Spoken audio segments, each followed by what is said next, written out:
জীববিজ্ঞান নবম দশম শ্রেণী প্রথম অধ্যায় জীবন পাঠ প্রথম ভিডিও মানব সভ্যতার বিকাশে বর্তমান শতকের চ্যালেঞ্জ হচ্ছে খাদ্য উৎপাদন, চিকিৎসা শাস্ত্রের উন্নয়ন এবং বিরূপ পরিবেশে জীবনের অস্তিত্ব রক্ষা। এসব ক্ষেত্রে বিজ্ঞানের ভূমিকা অপরিসীম। এই অধ্যায়ে জীববিজ্ঞানের সংজ্ঞা, শাখাসমূহের নাম এবং জীবের নামকরণের পদ্ধতি নিয়ে আলোচনা করা হয়েছে।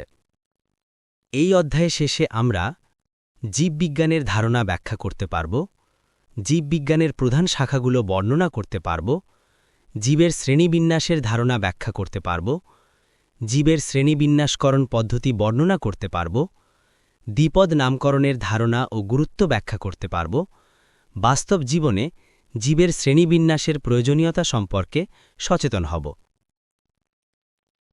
১.১ জীববিজ্ঞানের ধারণা। আমরা ছোটবেলা থেকে শুনে এসেছি যে যাদের জীবন আছে তারা জীব, আর যেসব জিনিসের জীবন নেই সেগুলো জড়।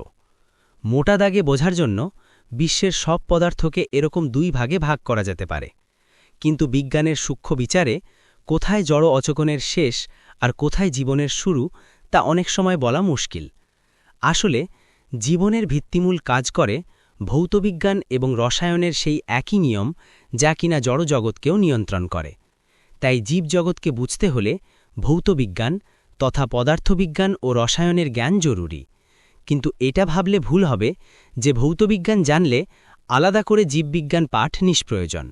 বরং জীবনকে ভাবা যেতে পারে অনেকগুলো জড়ের এমন এক জটিল সমাবেশ হিসেবে, যেখানে ওই জটিলতার কারণে নতুন কিছু গুণ উদ্ভব ঘটেছে। ঠিক যেমন হাইড্রোজেন আর অক্সিজেনের নির্দিষ্ট আনুপাতিক সংযোগে পানি তৈরি হয়, যার বৈশিষ্ট্য হাইড্রোজেন বা অক্সিজেন কোনোটার মতোই হয় না। তাই জড়ের সুনির্দিষ্ট সন্নিবেশে জীব গঠিত হলেও তার মধ্যে এমন সব নতুন ধরনের বৈশিষ্ট্য উদ্ভব ঘটে যা তার জড় গাঠনিক উপাদানগুলোর মধ্যে ছিল না। জীববিজ্ঞান বেশ প্রাচীন বিজ্ঞান। জীববিজ্ঞানকে ইংরেজিতে বায়োলজি বলে। এটি গঠিত হয়েছে গ্রিক বায়োস এবং লোগোস শব্দ দুটির সংযোগের মাধ্যমে।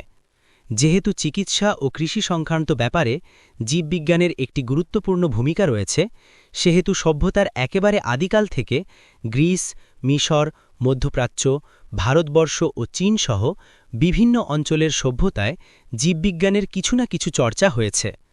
যদিও সেসব চর্চা আধুনিক বৈজ্ঞানিক পদ্ধতির বিচারে ঠিক বিজ্ঞান বলা যায় না, তবু জ্ঞানের এই শাখার বিকাশের জন্য তা অপরিহার্য ছিল।